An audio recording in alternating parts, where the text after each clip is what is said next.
We've done the sterilisation, so we know we've got lovely clean equipment. We're now going to do the wash. Now the wash, we have several types which are available to us. The two most popular are the Pure and the Classic. With the air still, we can only use the Pure Yeast. That's the only option available to us. Other ones will give too many off flavours that won't work when we're using the air still. So it's really important to understand that the Pure and the turbo carbon have to be used with the air still. With the T500, we can use the Pure, we can use the Classic, and we can also use the Fast and 48. So there are different ones that we can use with the T500, but with the air still, let's just stick to the Pure. We need to take 21 litres of water into the bucket at a temperature of 30 degrees C. So I'm just going to get this rolling now. Water is the main ingredient that goes into our wash. So it is important that we get good quality water. One thing that we always like to say is with hot water, unless you have a combi boiler, you should boil it. If you have a storage hot water tank, that breeds quite a bit in the way of infections, and it's not good for alcohol making. So if you've got a combi, fine to use your hot water straight through. If it's a storage, then please don't use that. Boil your water using a kettle. So we're going to take the 21 litres at 30 degrees C. So I'm just going to do that now, finish that off, and I'll come back to you shortly. So as I said, we're looking for 30C. Obviously, I've got 30C now in this bucket. What I would recommend doing is when you get halfway up, just put your thermometer in, check your temperature. 3/4 of the way up, put your thermometer in, check your temperature, adjust your hot and cold so that you end up at around 30. The brilliant thing though about this is that you can jug out.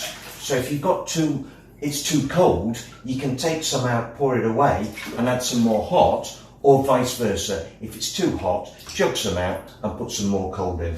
So that you get your temperature at the start, 30C. 30C, that's what we're looking for. Now, what we're going to do now is we're going to add our sugar to it. Now, with all the washes that we make, we have an option. We can either use ordinary granulated sugar, or we can use brewing sugar, glucose powder. The glucose powder is more expensive, but it will give you a better quality mix. The other thing with the glucose powder is you must add an extra 10% because there's a percentage of it which is unfermentable. So with the ordinary sugar, if we're making the pure yeast, we're going to add 6 kilo bags of sugar. If we're using the glucose powder, we're going to add 7 kilos. And if you look on the Brewing website, you'll see that we do a special price based on 7 kilos. If the wash was to be a classic one, which is what we're going to use possibly for the T500, that one would take 8 kilos of sugar or 9 kilos of glucose powder. And again, special price on that on the actual website. So we're now going to add our sugar. Most of these have a little tear facility on the actual bag, which makes life a lot easier when you're adding. You don't have to worry about using the scissors. So I'm going to add the 7 kilos for the classic yeast. So I'll be back in a minute when I've added all these. Okay, so we've now added the 7 kilos of brewing sugar to it, or the 6 kilos of ordinary sugar. You can see it's all gone quite murky. So all we're going to do is now give it a good stir and make sure we've got all the sugars dissolved. We don't want a thick mass at the bottom of the bucket, because when we do add the yeast, that's going to make it really hard for the yeast to start working. So let's make sure it's really well mixed up.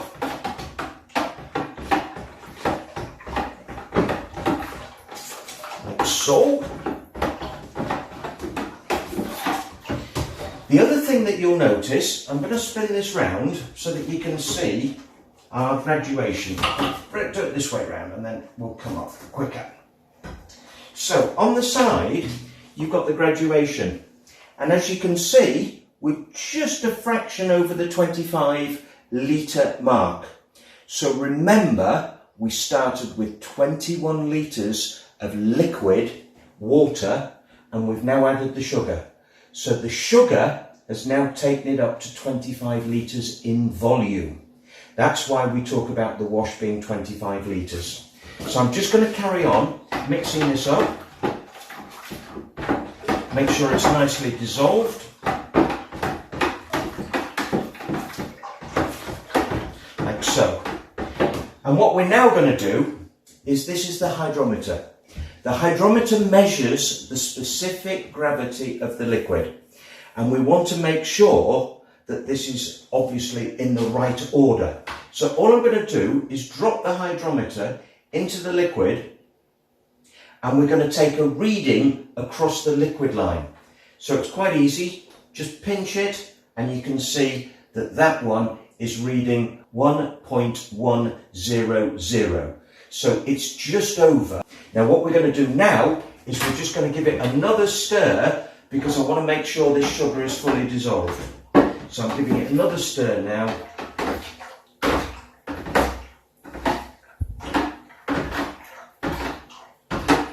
And I'm just going to put that hydrometer in again because I want to make sure it's reading the same.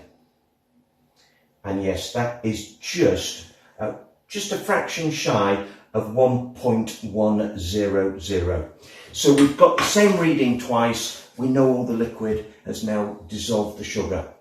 Now, reason for the hydrometer reading, threefold. Firstly, we want to know what the starting gravity is, so that when we add the yeast, if the yeast isn't converting that sugar to alcohol, there'll be no change on that hydrometer.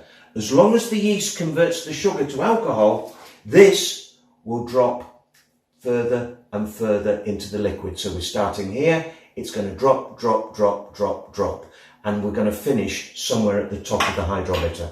So that's the first reason. We want to need to make sure that we know there's a fermentation taking place. If you say there are no bubbles coming through the airlock, which I'll talk about in a minute, the most important thing is to do a hydrometer reading.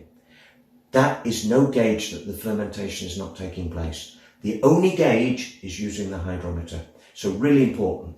Second reason for doing the hydrometer is to make sure all those sugars at the bottom of the liquid are all dissolved. Because if we drop the yeast in and the yeast goes straight down to the bottom and gets involved with all those sugars, it will in time actually do the mixing for you, but it could take 3 or 4 days, at which point you're in a state of panic because the whole thing's not working.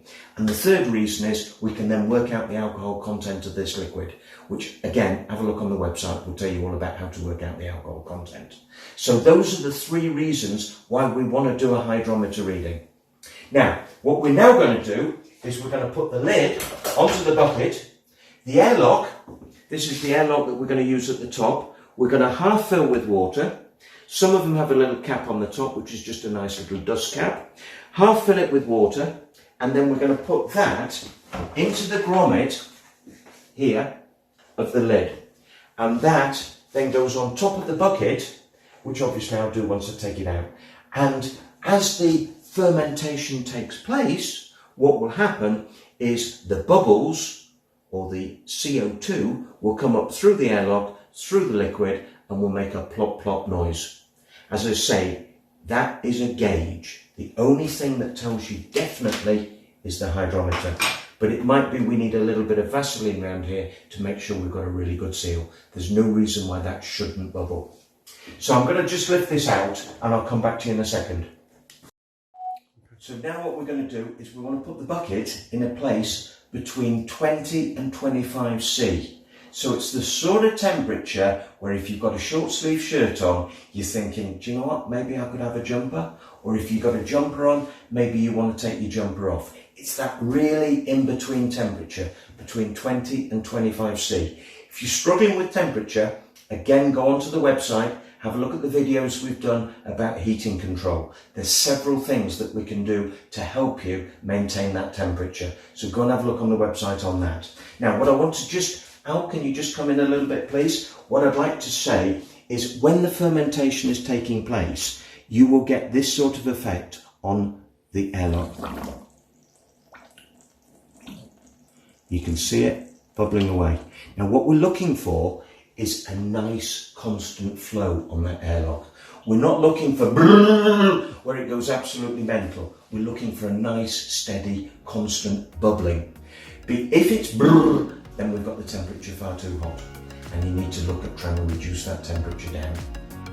So good luck. Put your bucket in a nice place between 20 and 25. Make sure there's nothing underneath it that can get damaged, because if it does spill out, we don't want your other half giving you a hard time. So yes, look forward to it, and we'll be back when fermentation is finished, and we then need to look at adding the finings and degassing the wash.